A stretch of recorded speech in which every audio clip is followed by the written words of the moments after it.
ಶಾರದೆ ದಯ ಪಾಲಿಸು, ಈ ಬಾಳನು ಬೆಳಕಾಗಿಸು.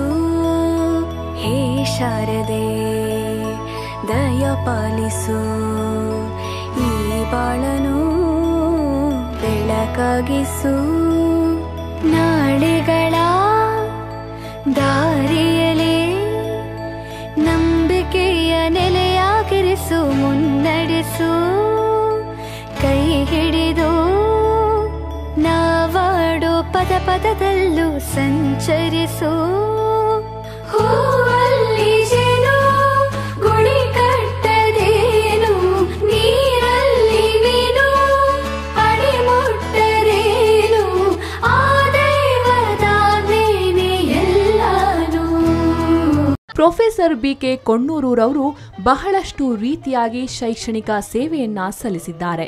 ಪ್ರತಿಯೊಬ್ಬರೂ ವಿದ್ಯೆಯನ್ನ ಕಲಿಬೇಕು, ವಿದ್ಯೆಯ ಮೌಲ್ಯವನ್ನ ಅರಿಯಬೇಕು. ಉತ್ತಮ ಶಿಕ್ಷಣ ಕೇವಲ ಶ್ರೀಮಂತರಿಗೆ ಮಾತ್ರವಲ್ಲ, ಬಡವರಿಗೂ ಕೂಡ ಸೀಮಿತ ಅನ್ನೋದನ್ನ ಸಾಬೀತುಪಡಿಸಿದ್ದಾರೆ.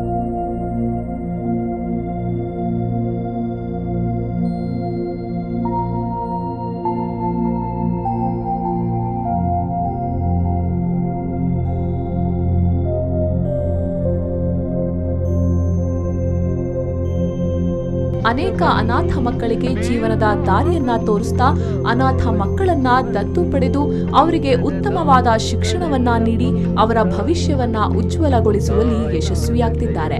ಇನ್ನು ಶೈಕ್ಷಣಿಕ ಸೇವೆಯನ್ನ ಸಲ್ಲಿಸುತ್ತಾ ಬಂದ ಪ್ರೊಫೆಸರ್ ಬಿಕೆ ಕೊಣ್ಣೂರು ಅವರು ಸ್ವತಃ ತಾವೇ ಯಾಕೆ ವಿದ್ಯಾಸಂಸ್ಥೆಯನ್ನ ಸ್ಥಾಪಿಸಬಾರದು ಅನ್ನೋದನ್ನ ವಿಚಾರ ಮಾಡಿ ಸ್ವಂತ ವಿದ್ಯಾಸಂಸ್ಥೆಯನ್ನ ಪ್ರಾರಂಭಿಸಿಯೇ ಬಿಟ್ರು.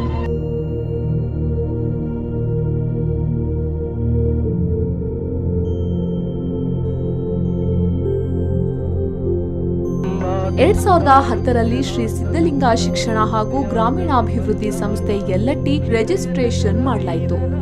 2011ರಲ್ಲಿ ಕೊಣ್ಣೂರು ವಿಜ್ಞಾನ ಪದವಿ ಪೂರ್ವ ಮಹಾವಿದ್ಯಾಲಯವನ್ನ ಪ್ರಾರಂಭಿಸಿದ್ರು. ಇನ್ನು ಅದೇ ರೀತಿಯಾಗಿ 2011-12ರಲ್ಲಿ ಯಲ್ಲಟ್ಟಿಯಲ್ಲಿ ಕೊಣ್ಣೂರು ಆಂಗ್ಲ ಮಾಧ್ಯಮ ಶಾಲೆಯನ್ನ ಅವರು ಪ್ರಾರಂಭಿಸಿದ್ರು. 2014-15ರಲ್ಲಿ ಯಲ್ಲಟ್ಟಿ ವಿಶ್ವನಿಕೇತನ ಪೂರ್ವ ಪ್ರಾಥಮಿಕ ಮತ್ತು ಪ್ರಾಥಮಿಕ ಶಾಲೆಯನ್ನ ಅವರು ಪ್ರಾರಂಭಿಸಿದ್ರು.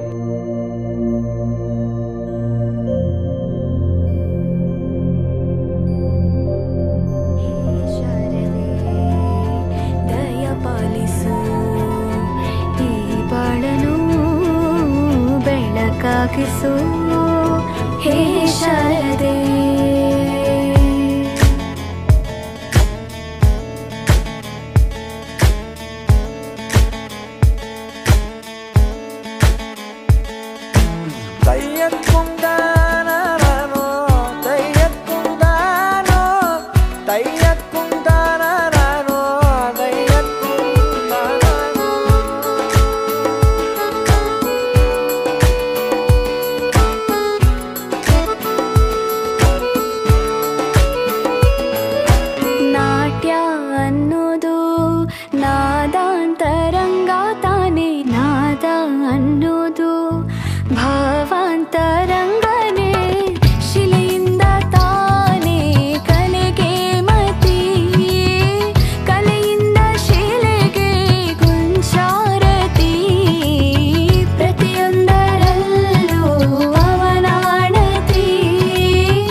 ಭಾರತ ದೇಶದ ಶಾಂತಿ ದೂತ ಅಂತ ಕೇಳಿದ್ದೇವೆ. ಈ ಯಲ್ಲಟ್ಟಿ ನಾಡಿನಲ್ಲಿ ಒಬ್ಬರು ಶಾಂತಿ ದೂತ ಅಂತಂದರೆ ಪ್ರೊಫೆಸರ್ ಬಿಕೆ ಕೊಣ್ಣೂರು ಸರ್. ಅವರು ಯಾವ ರೀತಿಯಾಗಿ ಇದ್ದಾರೆ ಅಂತಂದರೆ ಅವರಿಂತ ನಾವು ಎಷ್ಟೋ ಮಾನವೀಯತೆ ಗುಣಗಳನ್ನು ಅಳವಡಿಸಿಕೊಂಡಿದ್ದೇವೆ. ಹಾಗೂ ಅವರು ಮಾಡುವ ಜನಸೇವೆಯಲ್ಲಿ ಹಾಗೂ ಸಮಾಜ ಸೇವೆಯಲ್ಲಿ ನಾವು ಅಳವಡಿಸಿಕೊಂಡಿದ್ದೇವೆ. ಕೊಣ್ಣೂರು ಸರ್ ಅಂದ್ರೆ ಧೈರ್ಯಕ್ಕೆ ಉದಾಹರಣೆ, ಕೊಣ್ಣೂರು ಸರ್ ಅಂದ್ರೆ ಒಂದು ಸಾಹಸಕ್ಕೆ ಉದಾಹರಣೆ, ಕೊಣ್ಣೂರು ಸರ್ ಅಂತಂದರೆ ಒಂದು ಉತ್ಸಾಹದ ಚಿಲುಮೆ. ಇಂಥ ಒಬ್ಬ ವ್ಯಕ್ತಿ ನನ್ನ ಜೀವನದೊಳಗೆ ನಾನು ನೋಡಿದ್ದು ಪ್ರಥಮ ಬಾರಿಗೆ ಅವರನ್ನೇ ಅಂತ ಹೇಳಿದ್ರೆ ಏನು ಅತಿಶಯೋಕ್ತಿ ಆಗೋದಿಲ್ಲ. ಅಂಥ ವ್ಯಕ್ತಿ ಸ್ಥಾಪನೆ ಮಾಡಿರುವಂಥ ಒಂದು ಕೊಣ್ಣೂರು ವಿಜ್ಞಾನ ಪದವಿ ಪೂರ್ವ ಮಹಾವಿದ್ಯಾಲಯ ಅನ್ನುವಂಥ ಒಂದು ಸಂಸ್ಥೆ ಇಂದಿಗೆ ಸುಮಾರು 8 ವರ್ಷಗಳ ಅವಧಿಯವರೆಗೆ ತುಂಬ ಒಳ್ಳೆಯ ಶಿಕ್ಷಣ ನೀಡುತ್ತಾ ಬಂದಿದ್ದು ನಮ್ಮೆಲ್ಲ ಜನರಿಗೆ ಅದು ಬಹಳ ಜನಪ್ರಿಯವಾಗಿರುವಂಥ ಒಂದು ಮಹಾವಿದ್ಯಾಲಯ ಅಂಥೇಳಿ ಪರಿಚಿತ ಆಗಿದೆ. ಸ್ವಾಮೀಜಿಯವರು ಈ ಕಟ್ಟಡದ ನಿರ್ಮಾಣಕ್ಕೆ ಪೂಜೆಯನ್ನೇನೋ ಮಾಡಿ ಹೋದರು. ಆದರೆ ಕಟ್ಟಡ ನಿರ್ಮಾಣ ಮಾಡುವಂಥ ಬೃಹತ್ ಸಮಸ್ಯೆ ಅವರನ್ನು ಕಾಡ್ತಾ ಇತ್ತು. ಮುಖ್ಯವಾಗಿ ಬೇಕಾಗಿದ್ದು ಹಣಕಾಸಿನ ಸಹಾಯ. ಅವ್ರ ಕೈಯಲ್ಲಿ ಅಷ್ಟೊಂದು ಹಣ ಇರಲಿಲ್ಲ. ಅಂಥ ಸಂದರ್ಭದಲ್ಲಿ ಸ್ನೇಹಿತರನ್ನು ಅವರಿವರನ್ನು ಭೇಟಿಯಾಗಿ ಸಹಾಯವನ್ನು ಪಡೆದುಕೊಂಡು ಹಣಕಾಸಿನ ಸೌಲಭ್ಯವನ್ನು ಪಡೆದುಕೊಂಡು ಇಂಥ ಒಂದು ಬೃಹದಾಕಾರದ ಕಟ್ಟಡವನ್ನು ನಿರ್ಮಾಣ ಮಾಡಲಿಕ್ಕೆ ಸನ್ನದ್ಧರಾದರು. ಅವರಿಗೆ ಎಲ್ಲವೂ ಸಹಾಯವನ್ನು ದೊರೀತು. ಎಲ್ಲ ರೀತಿಯ ಸಹಾಯ ಎಲ್ಲರಿಂದಲೂ ಕೂಡ ಅವರಿಗೆ ಸಿಕ್ತು ಅಂತ ಹೇಳ್ಬೋದು. ನಾವು ಇಲ್ಲಿ ನೋಡ್ತಿದ್ದ ಹಾಗೆಯೇ ಬೃಹದಾಕಾರದ ಒಂದು ಕಟ್ಟಡ ನಿರ್ಮಾಣ ಆಯಿತು.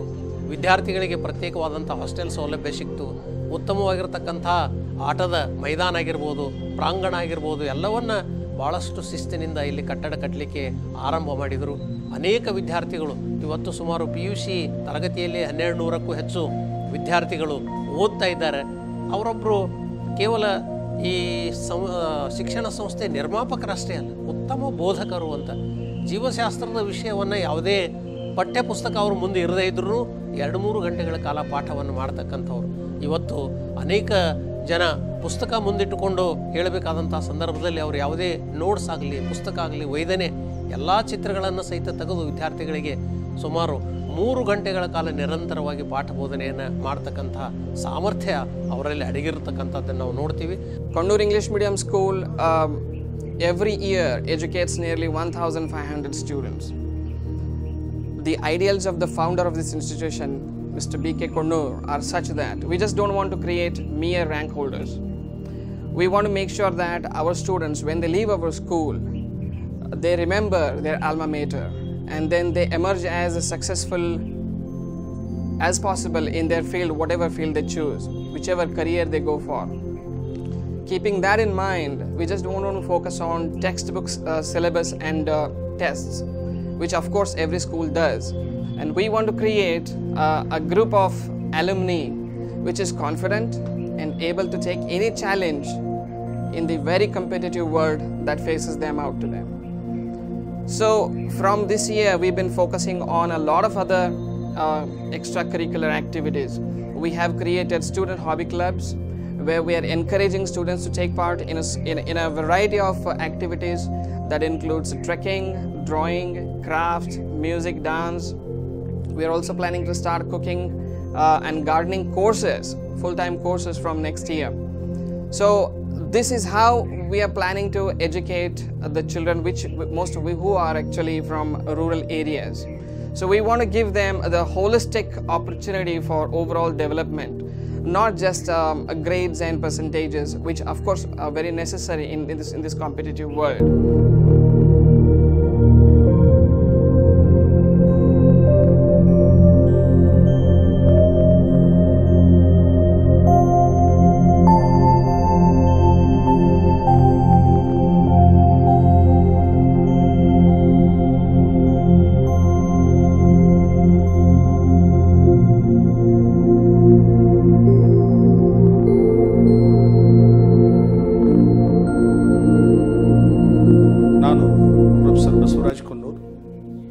ಪ್ರಾಚಾರ್ಯ ಕೊಣ್ಣೂರು ಸೈನ್ಸ್ ಕಾಲೇಜ್ ಯಲಹಟ್ಟಿ. ಈ ಒಂದು ಕ್ಯಾಂಪಸನ್ನು, ಈ ಸಂಸ್ಥೆಯನ್ನು 2011ರಲ್ಲಿ ಪ್ರಾರಂಭ ಮಾಡಿದ್ದೀವಿ. ಮೊದಲೇ ವರ್ಷವೇ 300 ವಿದ್ಯಾರ್ಥಿಗಳು PUC ಫಸ್ಟ್ ಇಯರ್ಗೆ ಅಡ್ಮಿಷನ್ ತೆಗೆದುಕೊಂಡರು. ಅದರ ನಂತರ ಪ್ರತಿ ವರ್ಷ ನಾವು ಎಂಟ್ರೆನ್ಸ್ ಎಕ್ಸಾಮ್ ಕಂಡಕ್ಟ್ ಮಾಡಿ ತಗೊಳ್ಳುವಂಥ ಹುಡುಗರನ್ನು ನಮ್ಮ ಕಾಲೇಜಿಗೆ ಸೇರಿಸಿಕೊಳ್ಳುವಂಥ ಪರಿಸ್ಥಿತಿ ಬರಲಿಕ್ಕೆ ಪ್ರಾರಂಭ ಆಯಿತು.